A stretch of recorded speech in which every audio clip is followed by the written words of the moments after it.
Hello everyone, welcome to Ashish science Gurukul.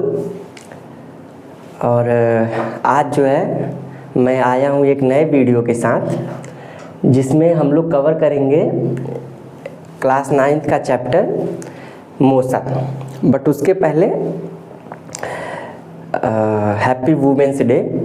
तो अब जो है आज हम लोग स्टार्ट करेंगे मोशन चैप्टर और उसके हम लोग बेसिक थिंग्स देखेंगे कि मोशन क्या होता है, मोशन के पहले कुछ टर्म्स होते हैं वो क्या होता है।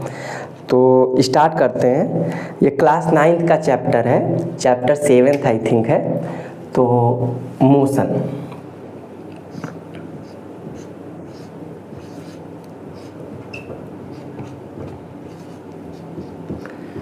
अब देखिए, अब मोशन पे आने से पहले हम लोग ये जानेंगे मोशन ऑफ व्हाट। तो अगर हम मोशन की बात करें तो किस चीज़ का मोशन हम लोगों को पढ़ना है, तो वो पढ़ेंगे हम लोग किसी बॉडी का। किस चीज़ का मोशन पढ़ेंगे? Motion of any body.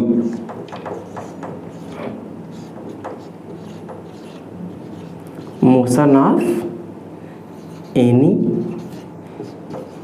Body. Okay, अब देखिए, अब बॉडी का मतलब यहाँ पे क्या हुआ, जैसे हम लोग जब फिजिक्स के टर्म में बात करते हैं तो उसके टर्म में यहाँ पर बॉडी दो चीज़ में डिवाइड हम लोग करेंगे कि बॉडी कितने प्रकार के होते हैं, दो प्रकार के। तो अगर हम लोग इसको डिवाइड करें तो बॉडी को अगर हम लोग डिवाइड कर दें दो पार्ट में, तो एक बॉडी होती है रिजिड बॉडी। एक बॉडी कौन सी होती है? Rigid body.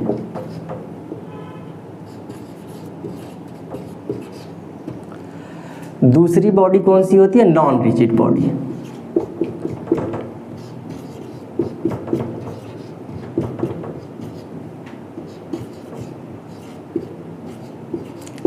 देखिए, रिजिड बॉडी और नॉन रिजिड बॉडी का मतलब क्या हुआ।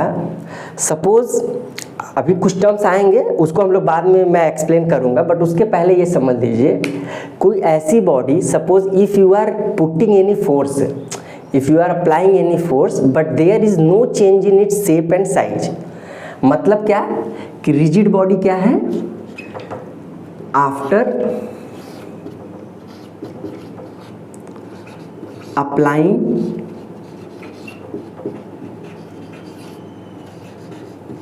any force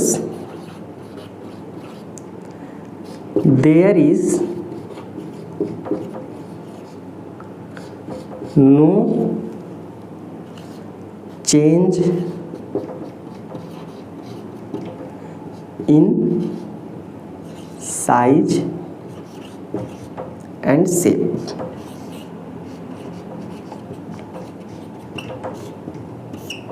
ओके, अब देखिए इसमें रिजिड बॉडी में क्या हुआ कि सपोज आपने किसी बॉडी पे फोर्स अप्लाई किया और उसके बॉडी में कोई भी डिफॉर्मेशन, मतलब कि कोई भी चेंजेस नहीं है, जबकि इसका जस्ट अपोजिट अगर नॉन रिजिड बॉडी है तो उसमें क्या होगा? After applying any force there will be change in shape and size. So यहाँ हम लोग क्या लिखेंगे? After applying force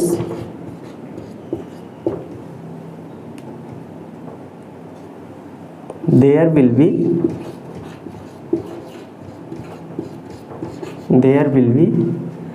change in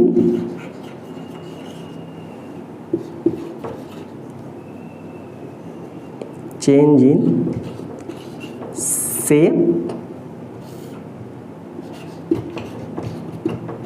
and size. अब देखिए इसका मतलब क्या हुआ कि हम लोग मोशन किसका पढ़ेंगे? किसी बॉडी का पढ़ेंगे। और वो बॉडी कितने प्रकार की हो सकती है? दो प्रकार की, या तो रिजिड बॉडी या तो नॉन रिजिड बॉडी। तो अब रिजिड बॉडी क्या होती है कि मान लीजिए आपने कोई फोर्स अप्लाई किया तो उसमें जो है उसके शेप या साइज में कुछ चेंजेस आ सकते हैं, और इसके कोई भी शेप या साइज में चेंजेस नहीं आएंगे। नॉर्मली एग्जांपल हम बताते हैं इसमें, कोई भी सॉलिड थिंग्स आप ले सकते हो। हम लोग यहाँ पे बात करते हैं आयरन सॉलिड स्फीयर का।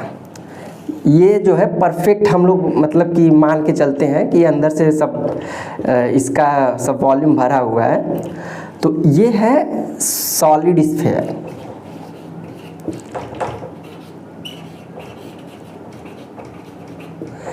इसका अगर हम लोग बात करें कि जैसे शेप और साइज का, तो कोई भी वैसी थिंग्स जिसको मान लीजिए प्लास्टिक की बात कर ले, कि अगर आपने कोई प्लास्टिक का बॉल लिया, अब उस पर आपने क्या किया, फोर्स लगाया, तो ये क्या होगा, इसका साइज जो है कुछ चेंज आ जाएगा।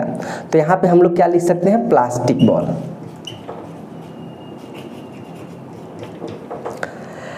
अब सोच के देखिए, अब ये तो क्या, अच्छा ये बताइए, ऐसा कोई चीज़ है जो फोर्स लगाने पे उसमें चेंजेस ना आए, तो क्या ये पॉसिबल है? तो आंसर है नहीं। तो ये बस एक हाइपोथेटिकल है कि हम लोगों के पास एक ऐसी बॉडी है जो हम लोग फिजिक्स के टर्म में यूज़ करते हैं, लेकिन ऐसा तो है नहीं। पता लगे अब इस पर जो है आप बुलडोज़र गिरा दो तो फिक्स है ना कि इसका शेप और साइज तो टूट जाएगा बेचारा। तो कोई भी ऐसी बॉडी नहीं है कि अगर आप एक मान लीजिए एक पर्टिकुलर फोर्स लगाएं कि आप, तो उसका कुछ ना कुछ चेंजेस तो आ जाएंगे। बट फिजिक्स के टर्म में हम क्या बोलेंगे कि रिजिड बॉडी को, कि अगर हम उस पर कोई फोर्स लगाते हैं तो उसका कोई भी शेप और साइज में चेंजेस नहीं आएगा। ठीक, तो ये तो एक पॉइंट हो गया कि रिजिड बॉडी और नॉन रिजिड बॉडी। ओके, इसमें एक पॉइंट और है कि अगर हम कभी भी रिजिड बॉडी की बात करते हैं तो रिजिड बॉडी में दूसरा पॉइंट क्या होगा, रिजिड बॉडी में कोई भी दो पॉइंट का जो डिस्टेंस होगा दैट विल बी कांस्टेंट या फिर सेम। सपोज हम लोग इसमें यहाँ लिख सकते हैं distance between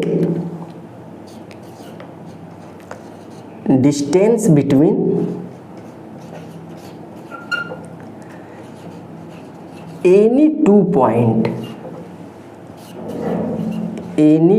point will be constant।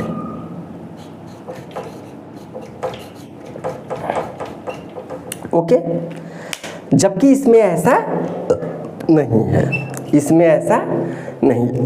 तो अब ऐसे इसको हम कैसे समझ सकते हैं, अब सपोज यहाँ पे मान लीजिए ये पॉइंट P1 है, ये क्या है, ये पॉइंट P1 है, ये क्या है, ये पॉइंट P2 है,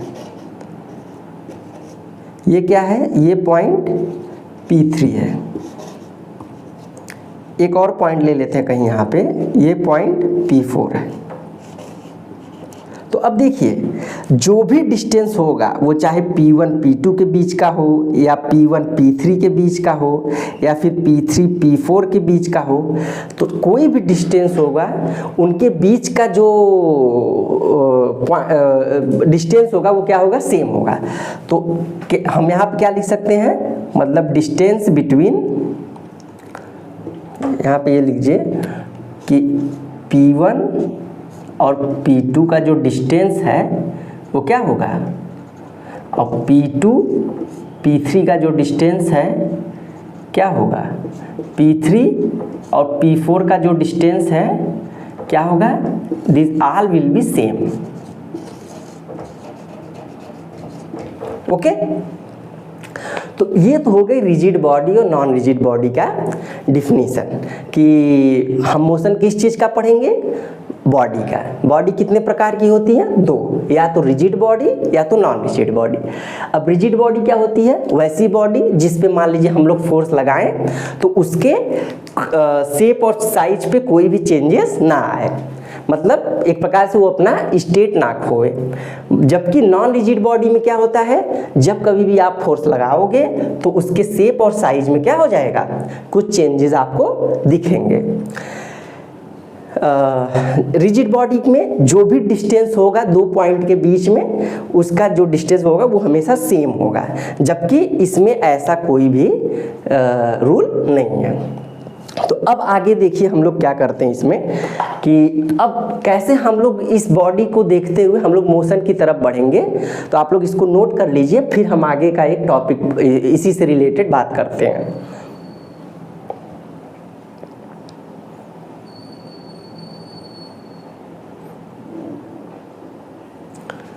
ओके, तो हम इसको रफ कर दे रहे हैं।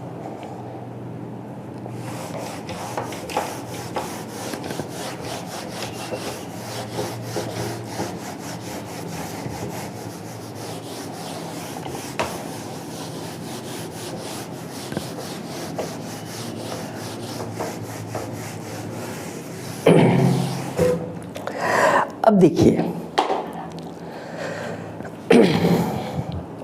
अगर हम फिजिक्स में बात करते हैं, जो भी हम लोग फिजिक्स पढ़ रहे हैं, तो यहाँ पर अब हम लोग पढ़ेंगे mechanics of a rigid body. क्या पढ़ेंगे?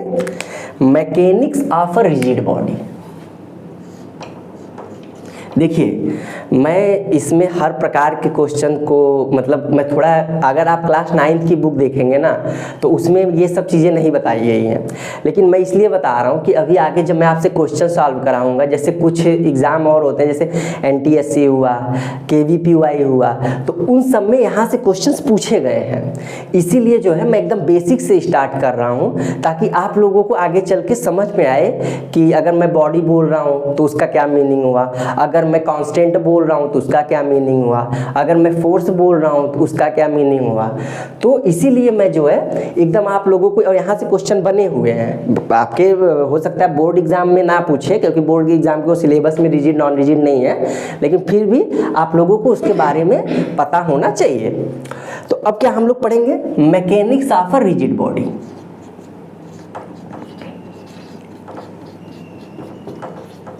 Mechanics of a rigid body.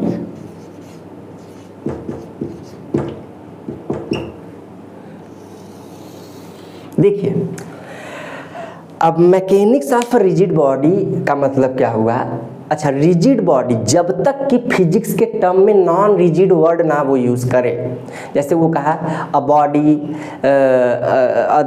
The force is applying on a body, the body is moving with this velocity और with this acceleration, the body moves up to this much distance. तो वहाँ पे हम लोग consider करेंगे rigid body ही। जब तक वो क्वेश्चन में ये ना बोले कि this body is a non rigid body, तब तक हम लोग उसको क्या कंसीडर करेंगे? रिजिड बॉडी ही कंसीडर करके चलेंगे। ओके, तो अब हम लोग mechanics of a rigid body पढ़ते हैं। अब यहाँ पर एक और वर्ड आया, मैकेनिक्स। तो अब मैकेनिक्स क्या होता है? तो मैकेनिक्स जो है फिजिक्स का सबसे, आप कह सकते हो, ओल्डेस्ट ब्रांच है, ठीक ना। तो मैकेनिक्स क्या होता है? Mechanics is the, it is the branch of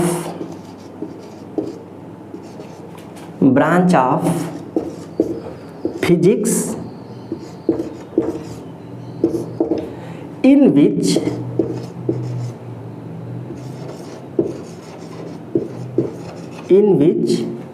we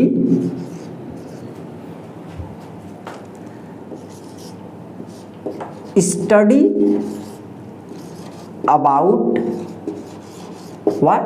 Motion. Study about motion and its relationship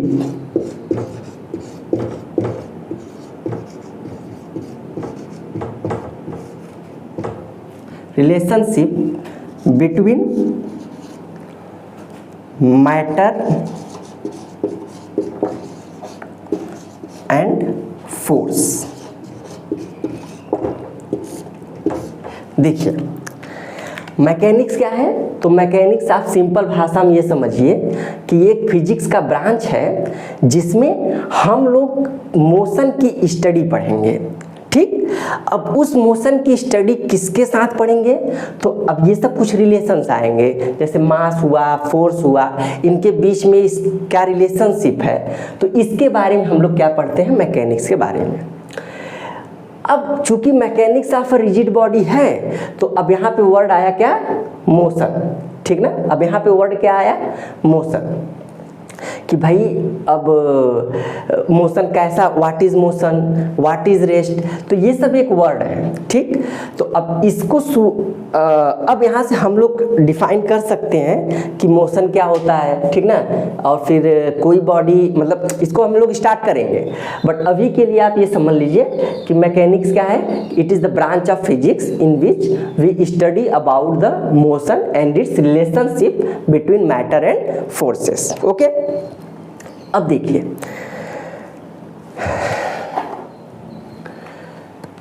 तो इसको मैं रफ कर दे रहा हूं, या फिर यहीं पे समझ ले तो ज़्यादा जगह मिले। इसको रफ ही कर देता हूं मैं।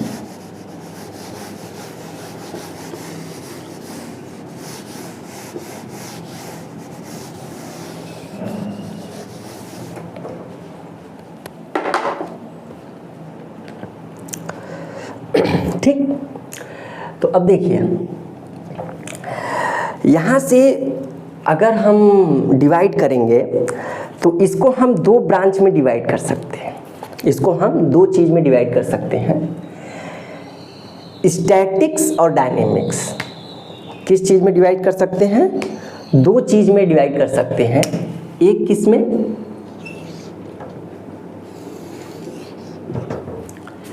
एक किस में करेंगे? स्टैटिक्स। और एक किस में करेंगे?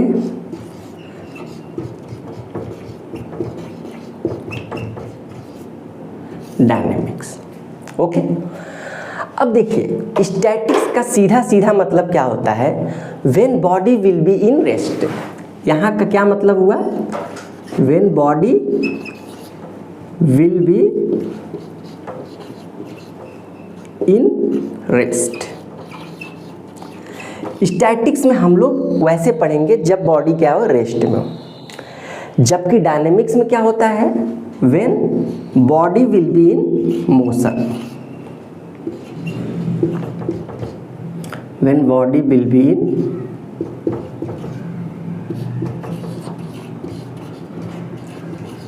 मोशन। ओके, ठीक। अब देखिए, अगर अब बॉडी अगर मोशन में है तो डायनेमिक्स में क्या होता है? हम फिर से डायनेमिक्स को दो पार्ट में डिवाइड कर सकते हैं। एक किस में करते हैं? काइनेटिक्स में। एक किस में करते हैं? काइनेमेटिक्स में। ठीक, ओके। अब देखिए, अब हमको इधर वाला भी पार्ट नहीं कुछ इसमें पढ़ना है, स्टैटिक्स वाले। हमारा मेन क्या है कि हम चूंकि पढ़ने क्या जा रहे हैं? मोशन। तो मोशन में हमको दो चीजें दिखी, काइनेटिक्स और काइनेमेटिक्स। ओके, अब देखिए, काइनेटिक्स में क्या होता है और काइनेमेटिक्स में, दोनों के बीच में सबसे बड़ा डिफरेंस क्या है कि काइनेमेटिक्स में जो होता है, हम उसमें क्या करते हैं कि it is the study of motion without considering any force. मतलब क्या कि इसमें अगर हम बोलें कि it is the study of motion, या फिर फोर्स आप कह लो, study of, it is study of motion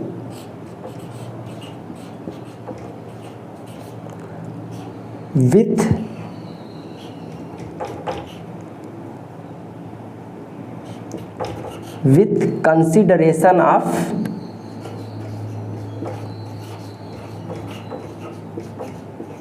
duration of its cause, ये वर्ड बहुत इंपॉर्टेंट है। ओके, जबकि इसमें क्या है, it is study of motion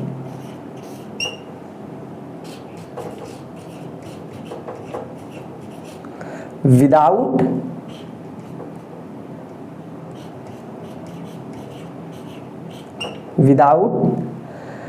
consideration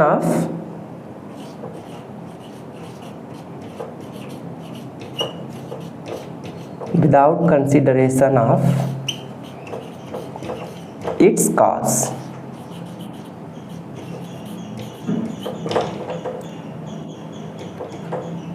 okay, अब देखिए तो अब इसमें क्या है कि काइनेटिक्स में क्या होता है कि जैसे मान लीजिए हम मोशन पढ़ रहे हैं तो उसमें अब इस चीज़ से मतलब नहीं है कि कैसे हुआ, जबकि जबकि काइनेटिक्स में जब हम पढ़ेंगे तो इसमें हम ये कंसिडर करेंगे कि अगर ये मोशन हो रहा है तो कैसे हुआ, जबकि काइनेमेटिक्स में क्या है, ऐसा कुछ भी नहीं है, मोशन हो गया, वो कुछ डिस्टेंस चला गया, अब कैसे हुआ क्यों हुआ इससे मतलब नहीं है। तो इसमें क्या करेंगे हम, इसमें इसका काज नहीं पढ़ेंगे। अब देखिए ये जो काज है ना कि क्यों हुआ कैसे क्यों नहीं हुआ, यही कहलाता है इस फिजिक्स के टर्म में फोर्स। क्या कहलाता है फिजिक्स के टर्म में, क्या कहलाता है, ये फोर्स कहलाता है। ये जो काज है कि किसी भी बॉडी पे आपने फोर्स लगाया, या तो वो मोशन करेगा या तो वो मोशन को स्टॉप करेगा। वो मैं बताऊंगा कि वो अभी बताऊंगा कि फोर्स क्या क्या कर सकता है, लेकिन अभी के लिए बस ये समझ लीजिए कि जो भी मैकेनिक्स होता है उसको दो पार्ट में डिवाइड कर दिए हम लोग, स्टैटिक्स और डायनेमिक्स। स्टैटिक्स में हम वो सभी चीज़ें पढ़ते हैं जिसमें बॉडी जो है रेस्ट में होता है, जबकि इसमें क्या होता है डायनेमिक्स में मोशन की बात हम लोग करते हैं। तो अब मोशन होते हुए बॉडी में दो चीज़ हो सकती है, या तो काइनेटिक्स या तो काइनेमेटिक्स। तो काइनेटिक्स में क्या होता है कि हम जो है उसका, मान लीजिए आप किसी बॉडी पे फोर्स लगाएं तो उसका अगर जो मोशन होगा हम उसमें उसके क्यों हुआ मोशन, कैसे हुआ मोशन, उसके कारण क्या इफेक्ट पड़ता है, हम उसकी स्टडी करते हैं। जबकि काइनेमेटिक्स में क्या है, काइनेमेटिक्स में ऐसा कुछ भी नहीं है, मोशन हो गया सो हो गया, इसमें इसके रीज़न के पीछे नहीं जाएंगे उसमें कितना फोर्स लगा, वो मतलब कि किस एंगल से फोर्स लगा, तो ये सब चीज़ें हम काइनेमेटिक्स में नहीं पढ़ते हैं। ठीक, तो अब हम लोग स्टार्ट करते हैं इन सब चीज़ के साथ कि मोशन क्या होता है, ठीक ना। तो यहाँ से जो है आप मतलब कि स्टडी हम लोग आगे बढ़ते हैं। तो हम इसको आप नोट कर लीजिए, फिर हम लोग इसको आगे प्रोसीड करते हैं।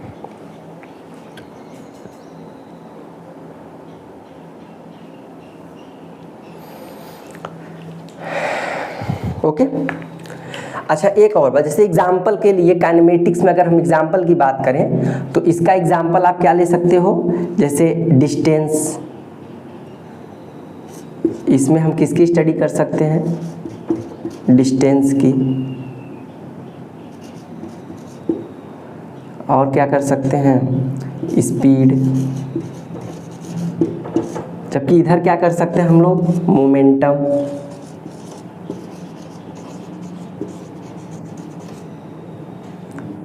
ओके, फोर्स, खैर फोर्स तो कॉज ही हो गया, मोमेंटम हो गया, और एनर्जी, ठीक ना। तो इन सब की स्टडी जो है हम लोग इसके अंडर कर सकते हैं। ठीक, तो भी आप लोग नोट कर लीजिए, फिर हम लोग आगे पढ़ते हैं कि रेस्ट और मोशन क्या होता है। रफ कर दें।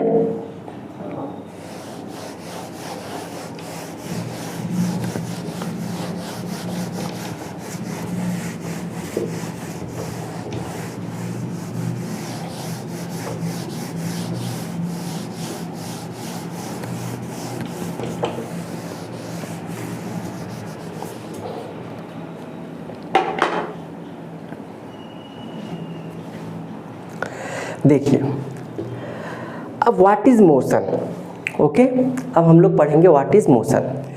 बट मोशन को स्टार्ट करने से पहले हम लोग ये सोचें कि व्हाट इज रेस्ट, क्योंकि भाई मोशन में आने से पहले तो बॉडी रेस्ट में होगा, या फिर अगर हम इनिशियल पोजीशन की बात करें तो या तो बॉडी मोशन में होगा, हम लोग उसको धक्का मतलब रोक के जो है उसको रेस्ट में ला सकते हैं। तो मोशन से पहले हम लोग पढ़ेंगे what is rest.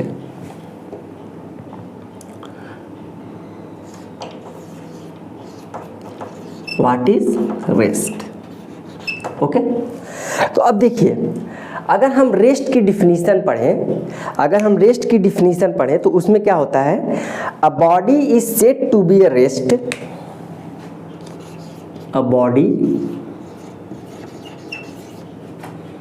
Is said to be a rest if, ये देखिए अब ये जो इफ वर्ड है, अब इसके बाद वाली जो लाइन है उसी से हम लोग जो है कंसिडर करेंगे कोई बॉडी रेस्ट में है, कोई बॉडी मोशन में है। If there is no change in position, wait, if there is no change in position with respect to time, okay।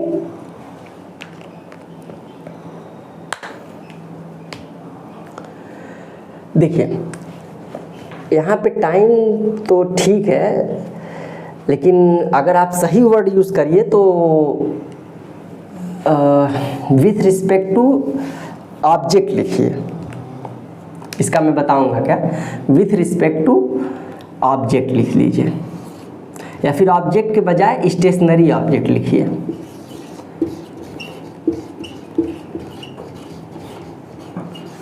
Stationery object. देखिए अब इसमें हम लोग 3 वर्ड नए नए आए हैं, क्या, एक रेस्ट, एक with respect to stationary object. तो देखिए हम लोग किसी चीज़ को रेस्ट या मोशन में क्या कहेंगे, तो उसके लिए हमको, जैसे मैंने बोला कि भाई आप किसी का कंपैरिजन करो, तो आप कैसे कंपैरिजन करोगे, किसी को रेफरेंस पॉइंट तो बनाओगे ना। तो उसी प्रकार अगर हम कोई भी बॉडी कहते हैं कि ये रेस्ट में है, ये मोशन में है, तो उसके लिए हम लोग कोई ना कोई रेफरेंस पॉइंट तो बनाएंगे। तो किसको रेफरेंस पॉइंट बना रहे हैं, जो कि कोई आदमी स्टेशनरी कंडीशन में हो, ठीक। तो क्या है, a body said to be a rest if there is no change in position. Suppose मैं अगर यहाँ पे खड़ा हूँ तो I am in rest this time, but if I am moving either right side और लेफ्ट साइड, तो मेरा क्या हो रहा है कि अगर कोई मान लीजिए अगर मेरा इनिशियल स्टेज यहाँ पर था और मैं इतनी दूर कवर किया, इसका मतलब मैं क्या किया, मोशन किया, ठीक ना। इसका मतलब मैं क्या किया, मोशन किया, तब तो मैं रेस्ट में रहा नहीं। तो अब यहाँ पर क्या आता है कि रेस्ट हो या मोशन हो, ये दोनों क्या है, it is a relative term, it is a relative term. जैसे मैं बोल दिया कि आप ताकतवर हो, ठीक ना। अब ताकतवर ये कुछ अधूरा वर्ड लग रहा है, बट अगर मैंने बोला कि आप ताकतवर हो किससे, एज कंपेयर टू मी, ठीक, तब तो आप खुश हो जाओगे। बट अगर मैंने बोला आप ताकतवर हो किससे, मतलब अगर मैंने आपको ये बोल दिया कि आप खली के साथ कंपैरिजन करो, तब तो आप ताकतवर नहीं रह जाओगे। तो हमारा ये किसके रिस्पेक्ट में हम बात कर रहे हैं, ये बहुत ही इम्पॉर्टेंट होता है रेस्ट और मोशन के टर्म में, ठीक। तो दूसरा पॉइंट इसमें आप क्या लिख सकते हो कि rest is a relative term. Rest क्या है, it is a relative term,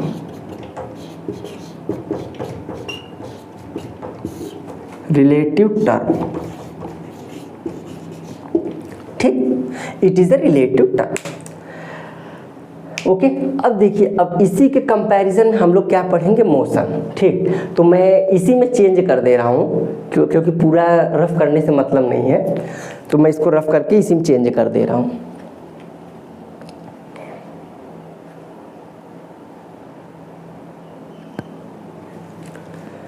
तो ये रेस्ट है, अब इसको मैं चेंज कर रहा हूँ।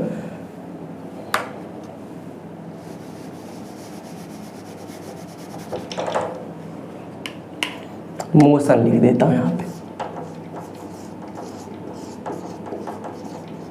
ठीक, मोशन क्या है, motion, a body is said to be a motion, a body is said to be a motion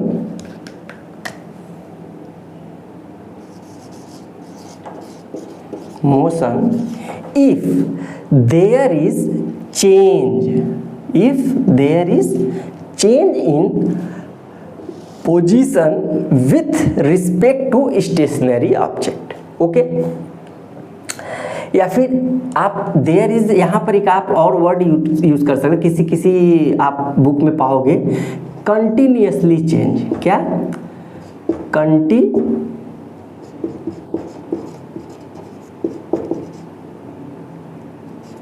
continuously change in position with respect to stationary object. Okay, अच्छा, ये भी मोशन में है। अब मोशन क्या होता है, ये भी एक रिलेटिव टर्म है। रिलेटिव टर्म कैसे, तो अब इसको समझने का सबसे आसान तरीका है, उसको मैं एक आपको एग्जाम्पल के माध्यम से समझाता हूँ कि मोशन और रेस्ट में क्या डिफरेंस होता है। ठीक, मैं इसका ये डिफिनीशन आप लिख लीजिए। अच्छा, एक चीज़ देखिए, मैं यहाँ पे डिफिनीशन कुछ भी लिखूँ, मैंने आपसे जैसे पहले ही क्लास में बोल दिया है, ठीक है, आपको अगर नहीं आ रहा है समझ में तो आप एग्ज़ाम में लिख सकते हो, बट मैं आपको यही एडवाइस दूंगा, आप कोई भी खासकर अगर डिफिनीशन की बात आए तो एग्ज़ाम में लिखने के लिए आप वही लिखिएगा जो भी आपकी NCERT बुक में लिखा रहेगा। ठीक, ये वही है, बट फिर भी ये समझाने के लिए थोड़ा हम लोग वर्ड को इधर उधर करते हैं, बट ठीक है, आप लिखना चाहो लिख लो, बट आप वही लिखिएगा जो आपके बुक में लिखा हुआ है। ठीक, तो मैं इसको क्या करता हूँ, रफ कर देता हूँ, फिर हम लोग पढ़ेंगे एक एग्जाम्पल के माध्यम से कि रेस्ट और मोशन क्या होते हैं।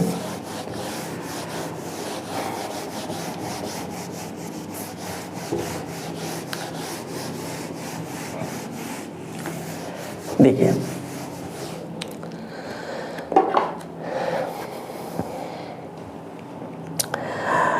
अब देखिए, बात करें कि रेस्ट और मोशन की, तो हम इतना तो समझ गए हैं कि अगर हमारे मतलब टाइम के साथ, या फिर आप कह लीजिए कि स्टेशनरी ऑब्जेक्ट के रिस्पेक्ट में अगर कोई बॉडी स्टैटिक्स है, मतलब उसमें कोई मतलब वो एक जगह पे स्थित है, तो उसको हम लोग क्या बोल रहे हैं, रेस्ट बोल रहे हैं। अगर वही बॉडी किसी, अगर हम मतलब कुछ दूरी पे डिस्टेंस कवर कर ले तो हम उसको क्या बोलते हैं, मोशन बोलते हैं। तो इसका हम एक एग्जाम्पल, बहुत अच्छा एग्जाम्पल लेते हैं।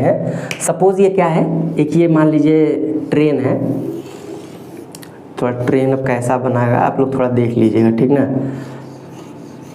ठीक, अब देखिए, इस ट्रेन में कई सीट हैं। ओके, अब इस सीट में, इस ट्रेन में भाई पैसेंजर भी बैठे होंगे, तो मान के चलिए यहाँ पे एक पैसेंजर बैठा है, यहाँ पे दूसरा पैसेंजर बैठा है, यहाँ पे तीसरा पैसेंजर बैठा है, यहाँ पे एक आध पैसेंजर को और बैठा दो। तो ये मान लो इसका नाम है A, इसका नाम है B, इसका नाम है C, इसका नाम है D। ठीक, अभी क्या है, अभी हम बात करेंगे एक कोई पैसेंजर आप ना कहिए, आप ये सोचिए कोई एक जो हमारा मतलब जिसके हम रिलेटिव टर्म में पढ़ेंगे, एक कोई बाहर आदमी खड़ा है। ठीक, अब क्या है कि यहाँ पे देखिए कई कंडीशन बन सकते हैं। पहला क्या कि अगर मैं इससे पूछूं कि भाई बताओ, जो पैसेंजर इस ट्रेन के अंदर हैं क्या वो रेस्ट में है या मोशन में। अब चूंकि ट्रेन जा रही है तो उनका मोशन वही होगा जो उस ट्रेन का होगा, तो ये तो कहेगा भाई वो लोग घूम रहे हैं। जबकि अगर हम ए और बी से पूछें कि भाई तुम लोग आपस में कैसे हो, तो वो लोग क्या कहेंगे, भाई ये भी सामने मेरे बैठा है, मैं भी इसके सामने बैठा हूँ, तो हम लोग चूँकि एक ही हम लोग वो एक दूसरे को हम लोग कहीं मतलब घूम रहे नहीं हैं, तो ये दोनों क्या बोलेंगे कि ए और बी एक दूसरे कंपैरिजन में क्या है, रेस्ट में है। तो अब देखिए यहाँ पर एक वर्ड आया, क्या आया, यहाँ पे क्या चेंज हो गया, तो वो चेंज हुआ फ्रेम ऑफ रेफरेंस। क्या चेंज हुआ, क्या वर्ड आया, फ्रेम ऑफ रेफरेंस।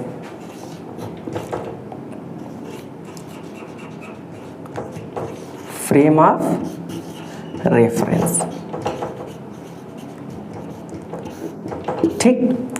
अब देखिए इस वर्ड का बहुत ही ज़्यादा यूज होता है, तो आपको ये चीज़ समझना पड़ेगा कि ये फ्रेम ऑफ रेफरेंस क्या है। तो चूंकि ए बी सी डी सब लोग उसी ट्रेन के अंदर है, तो उनका क्या है, फ्रेम एक है, इसलिए वो लोग क्या है, एक दूसरे को रेस्ट पोजीशन में मतलब कि मान रहे हैं। जबकि इस वाले अगर पॉइंट पी की बात की जाए, अगर ये कोई मान लीजिए पी आदमी है, तो इसके कंपैरिजन में क्या हुआ, इनका फ्रेम ऑफ रेफरेंस चेंज हो गया। तो इसलिए अगर हम कभी भी रेस्ट या मोशन की बात करते हैं, तो उसमें सबसे इम्पॉर्टेंट चीज़ है कि हम किसके रिस्पेक्ट में बोल रहे हैं, ठीक। तो ऐसे चीज़ को पढ़ने के लिए हमारा क्या आता है, फ्रेम ऑफ रेफरेंस। तो आज हम जान लेते हैं ये फ्रेम ऑफ रेफरेंस क्या होता है, फिर आज की क्लास हम यही फ्रेम ऑफ रेफरेंस तक करेंगे।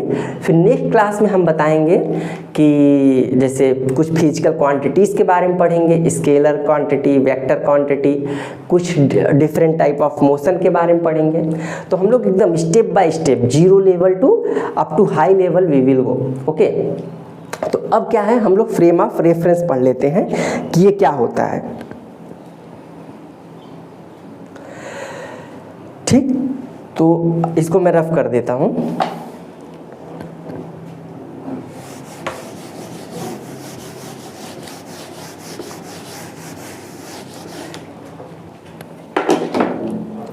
Frame of reference,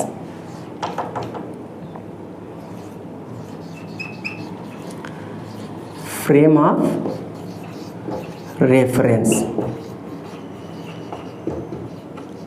okay. तो देखिए फ्रेम ऑफ रेफरेंस क्या है, to locate the position of a body. Frame of reference का क्या मतलब होता है, to locate the position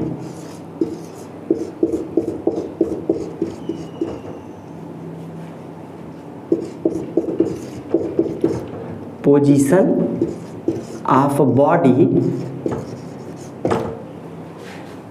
we need,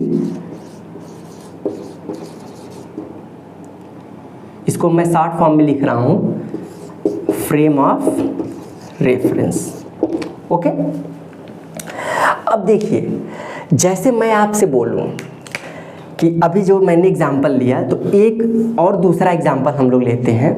जब अच्छा एक बात हो, जब हम अभी तो ठीक है, एक हम लोग ये यहाँ पे एग्जांपल ले लिए कि ट्रेन और पैसेंजर का, जब हम कभी भी फिजिक्स के टर्म में आएंगे ना, तो वहाँ पे फ्रेम ऑफ रेफरेंस हम लोग कोऑर्डिनेट के कंसिडरेशन में पढ़ेंगे कि एक्स एक्सिस पे क्या कंडीशन है, वाई एक्सिस पे क्या है, जेड एक्सिस पे क्या है, ठीक। तो कोई भी पोजीशन को लोकेट करने के लिए हम लोग बताएंगे कि हम लोग किसका यूज़ करते हैं, we need a frame of a reference, okay. तो अभी जैसे एग्जांपल हम लोगों ने देखा कि कुछ पैसेंजर ट्रेन के अंदर हैं, तो वो लोग एक दूसरे के रिस्पेक्ट में क्या है, रेस्ट में है। जबकि वही आदमी एक और आदमी जो बाहर खड़ा हुआ है उस ट्रेन के, तो वो उसको क्या वो लोग दिख रहे हैं, वो सभी पैसेंजर मोशन में चलते हुए दिख रहे हैं। तो किसी भी बॉडी को उसकी पोजीशन लोकेट करने के लिए हम क्या यूज़ करते हैं, फ्रेम ऑफ रेफरेंस। तो देखिए फ्रेम ऑफ रेफरेंस को समझने के लिए अभी बस मैं आपको एक छोटा सा एग्जाम्पल दे रहा हूँ कि हम फिजिक्स के टर्म में कैसे करेंगे। तो ये क्या है, ये है एक्स एक्सिस। हमने अपने बेसिक में इसको, बेसिक क्लास में इसको बता रखा है। इसको क्या है, वाई एक्सिस। इसको क्या है, जेड एक्सिस। अब देखिए ये जेड एक्सिस एक्चुअली में ऐसा नहीं है, मैंने वहाँ पे बताया था, मान लीजिए ये एक्स एक्सिस हो गया, ये वाई एक्सिस हो गया, ये मान लीजिए ये जो मैं इधर दिखाया हूँ ये यहाँ पर क्या है, ये ऐसा कुछ है। तो ये जेड एक्सिस, ये तीनों जो एक्सिस है ना ये एक दूसरे के क्या है 90 एंगल पर है, मतलब एक दूसरे के परपेंडिकुलर होते हैं, ठीक। तो अभी देखिए अगर मैं बात करूँ इस वाले पॉइंट को क्या मान लीजिए ओरिजिन, इस वाले पॉइंट को क्या मान लीजिए ओरिजिन मान लीजिए, ठीक, इस वाले पॉइंट को ओरिजिन। अब देखिए मैं अगर आपसे बोला कि भाई कोई भी दो पॉइंट लीजिए, जैसे एक पॉइंट P1 यहाँ, एक पॉइंट P2 यहाँ, एक पॉइंट P3 यहाँ, ठीक।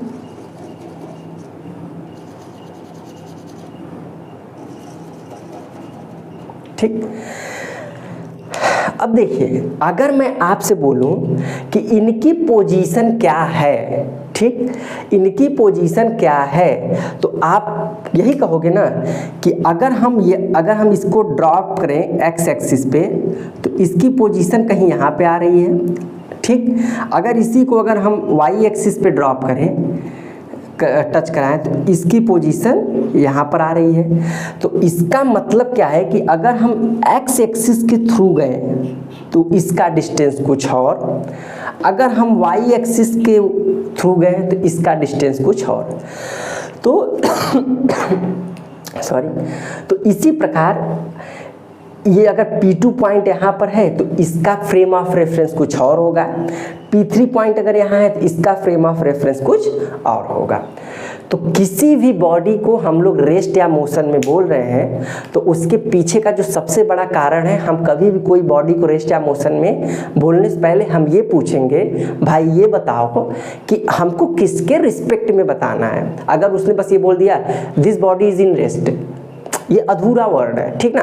तो अब रेस्ट है किसके रिस्पेक्ट में, तो वो बताएगा कि आप लोग एक ही फ्रेम में हो, आप लोगों का फ्रेम डिफरेंट है। तो वैसे पोजीशन में हम बता सकते हैं कि कोई भी बॉडी रेस्ट में है या मोशन में है, ठीक। तो ये हो गया। तो आज की क्लास के लिए इतना ही, बाकी नेक्स्ट क्लास में हम लोग पढ़ेंगे कि कुछ डिफरेंट टाइप ऑफ मोशन और फिर पढ़ेंगे कि फिजिकल क्वांटिटी क्या होती है। तो और अगली क्लास में हम लोग पहले इस पे क्वेश्चंस लगाएंगे, कुछ क्वेश्चंस करके तब हम लोग आगे मतलब बढ़ेंगे। तो अगर आप लोगों को वीडियो अच्छा लगा हो तो please like it and share it as well as subscribe my channel which will be motivate me like I can provide more information. Okay, so thank you so much.